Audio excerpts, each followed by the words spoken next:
பல கதைகள் இருக்கு. அந்த கதையை உங்களுக்கு சொல்றேன், சரிங்களா? அப்போ வந்து முதல்ல ஜோதிட ரீதியா நம்மளுக்கு பார்த்தீங்கன்னா இந்த காசி கயா இந்த யாத்திரை அது போக பார்த்தீங்கன்னா கர்மங்கள் இங்கே தீர்க்கிறதுக்கு உண்டான வழிகளும் உங்களுக்கு சொல்லிடுறேன். அது ஏன் அப்படின்னு சொல்லிடுறேன். மொத்தத்தில் வந்து ஜாதகத்தில் பார்த்தீங்கன்னா ஒரு ஜாதகத்தில் செவ்வாய் தோஷம் முதல்ல இன்னைக்கு போனாலே ஜாதகத்தில் செவ்வாய் தோஷம், திருமணத்துக்கு போறவங்களுக்கு செவ்வாய் தோஷம், ராகு தோஷம் பார்க்குறாங்க, மங்களி தோஷம் பார்க்குறாங்க. இந்த மாதிரி தோஷங்கள் பல வகை இருக்கு. அந்த தோஷத்தில் மிக முக்கியமா செவ்வாய் தோஷம் இருக்கிறோம். அந்த செவ்வாய் தோஷத்து குழந்தையா நீங்க வந்து என்ன பண்றோம்னா பரிகார செவ்வாய் அப்படின்னு சொல்றாங்க. பரிகார செவ்வாயை முடிச்சு கட்டுவீங்களா அப்படின்னு. ஆனா ஆக்சுவலா வந்து எங்க அம்மா அப்பாக்கள் ஜாதகம் பார்த்து அம்மா அப்பா நல்லா தான் இருக்காங்க. அன்னைக்கு ராகு பார்த்து அவங்க நல்லா தான் இருக்கிறாங்க. அதாவது இயற்கையாவே அதுதான் அந்த இடத்துல எப்படி கேட்டீங்கன்னா அவங்க வந்து அந்த தோஷத்தை இந்த மாதிரி வாழ்ந்து பழகிட்டாங்க. இன்னைக்கு அப்படி இல்லை. வெகு கல்யாணம் நினைக்கிறது ஜாதகனால தான், ஒரு ஜோதிடர்னால தான். புரிஞ்சுங்களா? வாழ்க்கைய ஒரு ஜோதிடர் என்ன பண்ணணும்னா செவ்வாய் காலங்கள் வரும்போது, ராகு கேது காலங்கள் வரும்போது அவங்கள அந்த ராகு கேது விஷயங்களுக்கு மாதிரி அடிமடைஞ்சு வாழ்ந்து சொல்லிட்டோம்னா செவ்வாய் தோஷம் இல்லை, ராகு தோஷம் இல்லை. அதை தெரியாத ஜோதிடர்கள் அதை என்ன பண்ணிடுறாங்கன்னா பெருசா சொல்லி எனக்கு தெரிஞ்சுங்க ஐயா, எனக்கு திருமணம் நடக்கும்போது 23 வயசு, இன்னைக்கு நான் 38 வயசு 40 வயசுல எனக்கு திருமணம் நடக்கலன்னு வரும்போது எனக்கு கஷ்டமா இருக்கு. ஏன்னா கழிச்சுட்டே இருக்கிறாங்க, ஜாதகத்தை கழிச்சுட்டே இருக்கிறாங்க. கழிக்க கூடாது, கழிக்கிறது வாழ்க்கையே கிடையாது. சேர்த்து வச்சு அவங்க வாழ வைக்கிறதா வாழ்க்கை ஜோதிடத்துல, ஓகேங்களா? ஆனா இந்த துணையை பொறுத்தளவு எனக்கு ரொம்ப கஷ்டப்படுறதுன்னா கழிச்சு கழிச்சு கழிச்சு அவங்க வாழ்க்கையை துன்பப்பட்டு துயரப்பட்டு 38 வயசுல வந்து எனக்கு அழுகும் போது ரொம்ப கஷ்டமா இருக்கு. அது வந்து நிறைய இருக்குது. அதுக்கு வந்து ஒரே சொல்யூஷன். ஆனா என்னுடைய அனுபவத்துல ஒரு 15 வருஷம் அனுபவத்துல நான் வெளியே யாருக்கிட்ட சொன்னதில்லை, இந்த மீட்டிங் எங்கேயும் சொல்ல போறது இல்லை. இனிமேலே ஃபர்ஸ்ட் மீட்டிங் இந்த மீட்டிங்ல சில கருத்துக்கள் நான் படிச்சு அனுபவத்துல எங்கிட்ட வந்த கிளைண்ட் கிட்டத்தட்ட பார்த்தீங்கன்னா ஒரு 900 கிளைண்ட். அந்த 900 கிளைண்ட்ல இன்னைக்கு கடைசி ஒரு 400 ஜாதகம் பார்த்துருக்கிறோம். 400 ஜாதக அமைப்புல இன்று போன ஒரு 1.5 மாசத்துக்கு முன்னாடி காசு போயிட்டு வந்திருக்காங்க. ஒரு 13-14 பேர் போயிட்டு வந்திருக்காங்க. அவங்க நமக்கு வந்திருக்கிறாங்க. அதோட ஏன்னா ஒரு இடத்துல உண்மையை உணர்த்தையும் வச்சுக்கோ, நீங்க நம்ப மாட்டீங்க என்ன அப்படின்னு சொல்லி நம்ப முடியாது. அதனால வந்து இந்த ஜாதக ரீதியா அடுத்தது வந்து பெருசா சொல்ல போறது நம்ம என்ன சொல்றோம்னா ராகு கேது. ராகு கேது தோஷங்கள் வந்து என்னென்ன தோஷம் இருக்குன்னு பாத்தீங்கன்னா ஆனந்த கால சர்ப்ப தோஷம், குளிகை கால சர்ப்ப தோஷம், வாசிகை கால சர்ப்ப தோஷம், மகாபத்ம சர்ப்ப தோஷம், கார்கோட சர்ப்ப தோஷம். இதுல மெயினா ராகு கார்கோட சர்ப்ப தோஷம் மட்டும்தான் விசதங்கள். பாக்கி இருக்கிறதுல யோகம். திருமணம் நடந்ததுக்கு அப்புறம் வாழ்க்கையில அவன் நல்லா வந்துடுவான். ராகு கேது இருக்குன்னு அந்த ஜாதகரை அடிச்சு போடுறாங்க. கார்கோட சர்ப்ப தோஷம் மட்டும்தான் அந்த ஜாதகருக்கு ராகு கேது தோஷத்தோட விசத்தக்கக்கூடிய ராகு கேது தோஷம். புரிஞ்சுங்களா? இப்போ பாக்கி இருக்கிற அனைத்துமே நன்மை கொடுக்கக்கூடியது. புரிஞ்சுங்களா? ராகுங்கிறது வந்து கெட்ட கிரகமா நம்ம எப்பவுமே சொல்லக்கூடாது. வாழ்க்கையில நம்மளுடைய விளம்பரம், நம்மளுடைய தோற்றம் வெளியுறவுக்கு கொடுக்குறது ராகு, சரிங்களா? நம்மளுக்கு மிகப்பெரிய ஞானத்தை அறிவியை கொடுக்குறது கேது. ஆலய வழிபாடு, ஆலயத்துக்கு போவோம்னாலே கேதுவோட பார்க்க, கேதுவோட நம்மளுக்கு வந்து நல்ல ஒரு கதிர்வீச்சு இருந்தால் மட்டும்தான் கோயிலுக்கே போக முடியும். இல்லைன்னா கேதுவோட நம்மளுக்கு கதிர்வீச்சு கிடைக்கணும் போக முடியாது. கேதுவராக அவ்வளவு சொல்லி வச்சிருக்காங்க. புரிஞ்சுங்களா?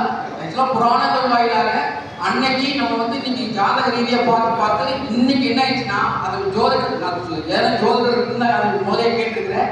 ஜோதிடர்கள் ஏன் சார் கூட சொல்றேன்னா சேர்த்தி, அதாவது வந்து எந்த விதமான தோஷம் இருந்தாலும் சேர்த்தி வைங்க. புரிஞ்சுங்களா? கூட்டுது சார். கடைசியா நான் சொல்றேன் 60 வயசுக்கு அப்புறம் கூட்டுது சார் வந்தா என்ன வராட்டி என்னமா இன்னைக்கு எவ்வளவு ஆகிட்டால 65 கூட்டுன்னு போயிடுறாங்க. நான் சொல்றது புரியா? 65 வயசுக்கு கூட்டுது சொல்லுது கல்யாணம் பண்ணி வைக்க. புரிஞ்சுங்களா? 65 வயசுக்கு அப்புறம் வந்து என்ன வராட்டின்னா மாப்பிள்ளைக்கு போன என்ன போகாம இருக்குது. அந்த மாதிரி விஷயங்கள் எல்லாம் வந்து மூட பழக்க வழக்கங்களை கொண்டு வந்திருக்கிறாங்க. அதே மாதிரி பரிகாரங்கள் பெரிய விஷயம் பழக்க வழக்கங்களை கொண்டு வந்திருக்காங்க.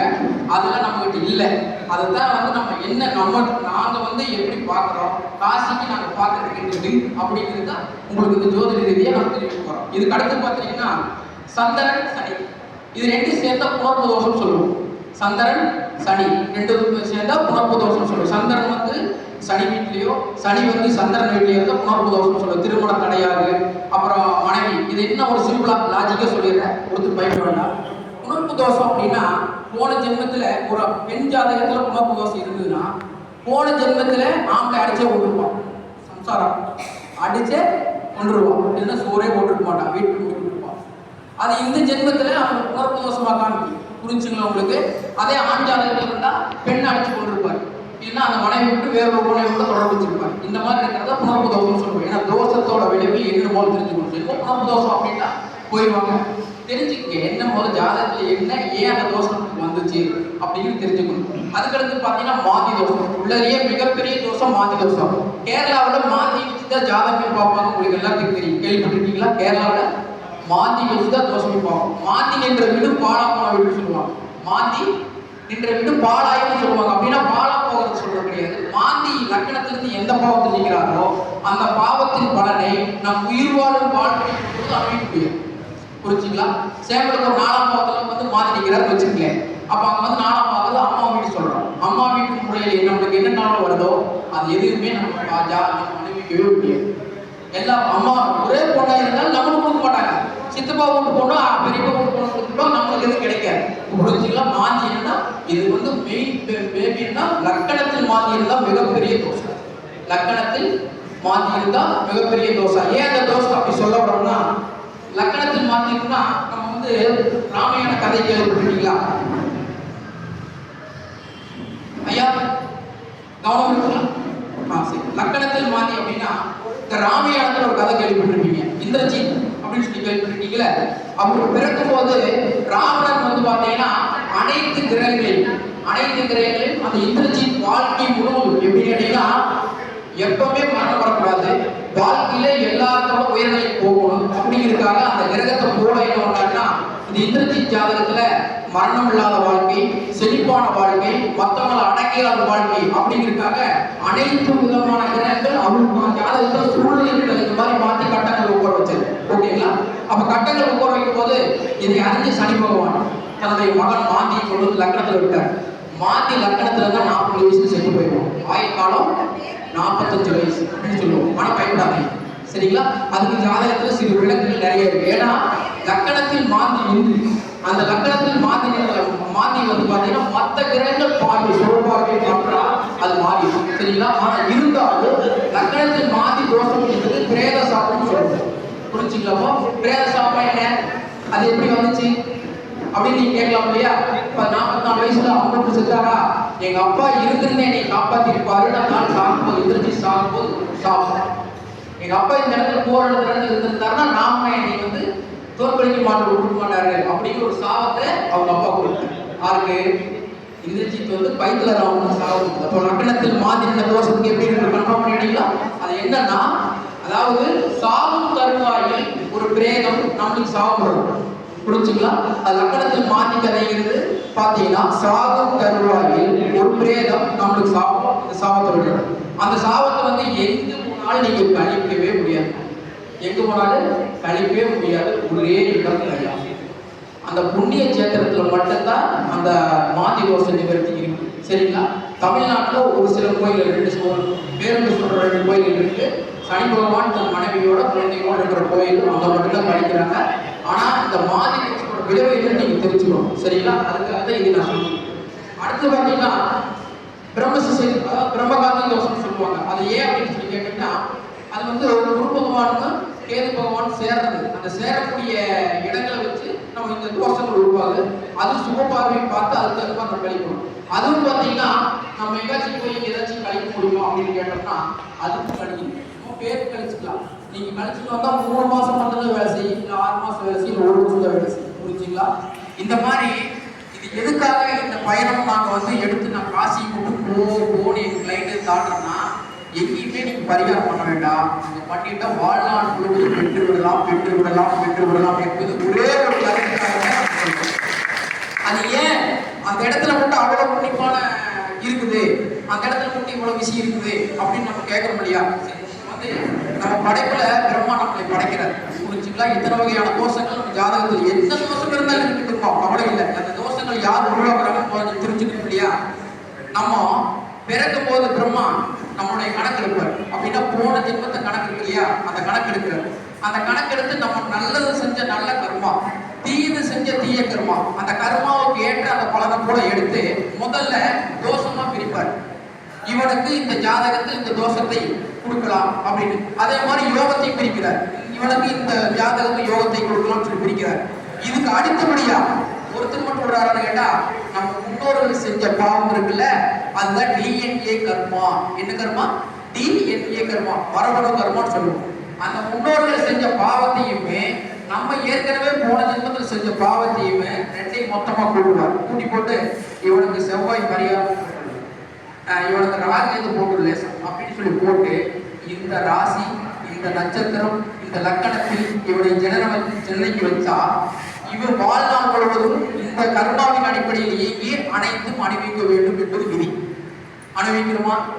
அப்போ இந்த கர்மா உருவாகிறதுக்கு காரணம் என்னன்னு பாத்தீங்களா, நம்ம செஞ்ச பாவம் பிளஸ் நம்ம மூதாதைகள் செஞ்ச பாவம் டிஎன்ஏ கர்மா ரெண்டையுமே கூட்டிடுவார். கூட்டி அதுக்கு உண்டான தோஷங்களை என்ன இருக்குது அதே மாதிரி யோகத்தை கொடுத்துருவார். யோகத்தை கொடுக்காம இருக்க மாட்டார். நீங்க என்ன புண்ணியம் பண்ணீங்களோ அந்த புண்ணியத்துக்கு உண்டான யோகத்தை கொடுத்துறாரு. அதே போல அதுக்கு தகுந்த மாதிரி பாவத்துக்கு உண்டான தோஷத்தையும் உங்களுக்கு ஜாதகத்துல போட்டுறாரு. அதை போட்டு உங்களுடைய சுழிமுனை நாடியில 7 மாசம் வந்து கணக்கெழுதிட்டு போய்வார். யாரு? ஐயா பிரம்மதேவர். நம்ம இங்க கீழே வந்து போவாகமான அழுது புலம்பி வயசானதுக்கு அப்புறம் நம்ம கரெக்டா அந்த ஏஜுகள்ல, அதாவது ஜாதகத்தை எடுத்து எப்பவுமே ஒரு குழந்தையானா ஆண்மார் வாரிசா இருந்தா 2வது வருடம், அதாவது 8 வருடங்கள், பெண்ணா இருந்தா மொத்த வருடம் அப்படிங்கிறது வந்து நீங்க வந்து ஐயோ 5 வருஷம் ஆகுங்க 4 வருஷம் ஆகும் அதுக்கு இல்லையா. அடுத்த குழந்தை பிறக்கும் போகும்போது தோஷமெல்லாம் பிறக்க வைக்கலாம்ல. குழந்தை தோஷத்தோட பிறந்துருச்சு, அடுத்த குழந்தை பிறக்க வைக்கிறதா தோஷமெல்லாம் பிறக்க வைக்கலாம்ல. அப்ப பொண்ணா இருந்தா 1 வருஷம் எடுத்து பார்த்துடலாம், பையனா இருந்தா 2வது வருஷம் பார்த்துடலாம். அப்ப அந்த தோஷம் இருந்துச்சுன்னா அடுத்த குழந்தையை பிறக்க வைக்கும் போது தோஷமெல்லாம் பிறக்க வைக்கிறது என்ன வழி அப்படின்னு கண்டுபிடிக்கலாம் இல்லையா. 5 வருஷமெல்லாம் எடுக்க மாட்டேங்கிறாங்க குழந்தைக்காக, ஏதோ புதுசா சொல்றாங்க. ஏன்னா ஜாதகம் வேண்டியதில்லை, படைக்கப்பட்டிருக்க வேண்டியதில்லை பிரபஞ்சத்துல, சரிங்களா? அது மாதிரி இந்த ஜாதகத்திலே இவ்வளவு விதமான தோஷங்கள் இருந்தாலும் இதை நம்ம வென்றெடுக்கிறதுக்கு ஒரே வழி, சரிங்களா? இந்த கர்மாவில் இப்ப நான் சொன்னதில்லை, இந்த கர்மாவில் எப்படி வந்துச்சு எப்படி போச்சுன்னு சொல்லி சொன்னேன். மெயினா இந்த மாந்திக்கு அடுத்தபடியா உங்களுக்கு காசி அப்படிங்கிற ஒரு தீர்த்த யாத்திரை, புனித யாத்திரை பயணம் போறோம். இதுக்கு கர்மாவுக்கு என்ன லிங்க் அப்படின்னா, ஜாதகத்துல இப்பதான் புதுசா வந்துட்டு இருக்கு. அது ஆனா ஒண்ணு வந்து யாரு கத்துக்கல, பாரம்பரியத்தையே பார்த்து பழகிட்டோம். ஆக்சுவலா இது வந்து நெல்லை வசந்தம் ஐயா தான் உருவாக்கி கொடுத்தாரு. அது வந்து என்ன, கர்ம திரிகோணங்கள் அப்படின்னு சொல்லக்கூடிய 1, 4, 7, 10. அதுல வந்து சனி பகவான் இருந்தாருன்னா அது காசி கர்மயோக ஜாதகம். லக்கணத்திலிருந்து 1, 4, 7, 10 புரிஞ்சுங்களா? லக்கணத்திலிருந்து 1, 4, 7, 10ல இது வந்து நீங்க திரிகோண வந்து சனி பகவான் இருந்தா அது காசி கர்மயோக ஜாதகம் சொல்லுவோம். இதே மாதிரி ராகு கேதுவின் அச்சு நம்ம ஜாதகத்துக்கு நேர ராகுக்கு நேர ஒரு கோட்டை போட்டீங்கன்னா ஒரு சைடு ஒரு கிரகமல இருக்கு, அதுக்கு அந்த பக்கம் சனி பகவான் தனிச்சு நின்னா காசி கர்மயோக ஜாதகம். அதே ராகு அச்சுக்குள்ள சனி பகவான் உள்ளே இருந்தாருன்னா பிசக்காசி, 1 தடவை காசி வருமா, 1 தடவை 3 தடவை காசி வரும். அப்படின்னா பரிகாரம் கண்டிப்பா வேலை செய்யலைன்னா குடும்பத்துல தங்கு தடை தாமதம், ஏளனம், எதிர்ப்பு, அவமானம் இதை அனுபவிச்சுக்கிட்டே இருப்பீங்க. என்னன்னே தெரியாது. ஜோதிடத்துக்கு போனீங்கன்னா ராமேஸ்வரத்துக்கு போங்க, கேரளாவுக்கு போங்க, துர்க்கையம்மன் கிட்ட போங்க, ஆஞ்சநேயர் கிட்ட போங்க, போயிட்டே இருப்பீங்க. எங்க போவீங்க? எல்லாமே நடக்குது. நீங்க போன கடவுள் போல வரத்தை கொடுப்பாரு, முடிஞ்சு நேரம் கூட்டிட்டு போயிருவாரு, சனிபவனை கூட்டிட்டு போயிருவாரு. உங்க முன்னோர்கள் கையில போய் நீங்க செஞ்ச அனைத்து, உங்க முன்னோர்கள் கையில நீங்க செஞ்ச எல்லா கோயில் பரிகாரங்கள் அதை செஞ்சீங்கல்ல, ஜோதிடர் சொல்லி அந்த பரிகாரங்கள் அனைத்தும் சனி பகவான் முடிங்கி நேரம் உங்க முன்னோர்கள் கையோட வச்சிருவாங்க. ஏன்? உங்க முன்னோர்கள் வெயிட்டிங்கில் இருக்காங்க. என்னை முக்தி நிலை பயணத்துக்கு வழிவகுத்து எங்களை தாட்டி விடு, என்னை முக்தி நிலை பயணத்துக்கு தாட்டி விடுன்னு அழுதுட்டு இருக்குது. ஜாதகத்துல சொல்றாங்க, அதையும் கண்டறிஞ்சு நான் பார்க்காம நம்ம இங்க பூல பார்த்துட்டு இருந்தா நீங்க எந்த கோயில்ல எந்த கர்ம பலாவரம் செஞ்சாலும் சரி, என்ன அன்னதானம் வழங்கி என்ன எடுத்தீங்கன்னாடு அந்த பலனை பூலா நேரா எடுத்து கொண்டு போயிடுறாங்கன்னா உங்க முன்னோர்கள் கையில வந்து சனி பகவான் கொடுத்துருவாங்க. அவங்ககிட்ட கொடுக்குறது வழி, அவங்ககிட்ட வாங்கணும் இல்ல, இல்லைன்னா அந்த கர்மம் போல அவங்ககிட்ட தான் இருக்கு. அப்போ உங்க நீங்க ஏற்கனவே இருக்கிற கர்ம ஜாதகத்தோட தோஷத்தை அமைஞ்சிருப்பீங்களே, நீங்க செஞ்ச நல்ல பலாபலம் கோயில்ல போய் பரிகாரம் பண்ணி அனைத்து பலாபலம் நீங்க எடுத்து செய்ய முடியாது. அப்ப அந்த கர்மத்தை தீர்த்துறோம்னா அப்ப முன்னோர்கள் எங்க தாண்டணும் சொல்லுங்க ஐயா? எங்க தாண்ட? காசிக்கு இல்லை, எங்க தாண்டணும் முன்னோர்கள்? மோட்ச நிலைக்கு தாண்டணும். புரிஞ்சுங்களா? மோட்ச நிலைக்கு தாட்டினாதான் அந்த முன்னோர்கள் மோட்ச நிலை பயணத்துக்கு போடும்போதுதான் அதுக்கு அடுத்த டெப்ட் உங்களுக்கு என்ன நீங்க பரிகாரங்கள் எல்லாம் கோயில போய் பண்ணி நீங்க இதுவரைக்கும் தர்மகாரியம் பண்ணி எண்ணத்தை தான தர்மம் பண்ணி நீங்க சம்பாதிச்சு வச்ச புண்ணிய பலாபலம் மூட்டையே அவங்க கொடுப்பாங்க. புரிஞ்சதப்போ அப்ப காசியில் என்ன இருக்கு? காசியில கர்மத்தை கழிக்கிறதுக்கு உண்டான கங்கை நதி இருக்கு. கயாவில் இருக்கு. முன்னோர்கள் பித்துக்கு சாப்பாடு கொடுத்து அவங்களை வழி நடத்துறதுக்கு உண்டான ரோடு சாலை அங்கதான் இருக்கு. புரிஞ்சவங்களுக்கு சாலை எங்க இருக்கு? அங்கதான் இருக்கு. இங்க ஒண்ணும் கிடையாது. சோறு மட்டும் போடலாம், தண்ணி கொடுக்கலாம்.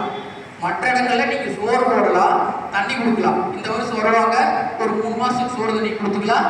அப்புறம் மறுபடியும் போயிடுவாங்க, மறுபடியும் வருவாங்க. இங்க லோக்கல்ல நான் சொல்ற தவறு கிடையாது, தவறா படிச்சுங்க. என்ன கேட்டீங்கன்னா, இங்க பண்ற பரிகாரங்கள் மூலம் அவங்களுக்கு வேலை செய்யும் செய்யி எப்படி செய்யுதுன்னா, சாப்பாடு தண்ணி மட்டும் தான் கொடுக்க முடியும்.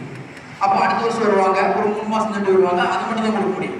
அவங்களோட முத்திரை பயணத்துக்கு வழி எங்கினா ஐயா உள்ள அங்கதான் மிகப்பெரிய வரம் இருக்கு. புரிஞ்சுங்களா ஐயா? நான் சொல்றது உங்களுக்கு என்ன காரணம்னா, அந்த கையா பத்தி, அதாவது வந்து இந்த காசி கர்ம ஜாதகம் அப்படின்னு ஒரு ஜாதகத்துல நம்ம ஜாதகத்துல வந்தாச்சுன்னா, அந்த காசி கர்ம ஜாதகம் நம்மளுக்கு என்னென்ன வேலை செய்யும்னா, ஏன் அது இவ்வளவு தூரம் துன்புறுத்துது அப்படின்னா, அதுக்கு உண்டான கர்மம் எங்க உருவாச்சு அப்படிங்கிற ஒரு கதை இருக்குல்ல.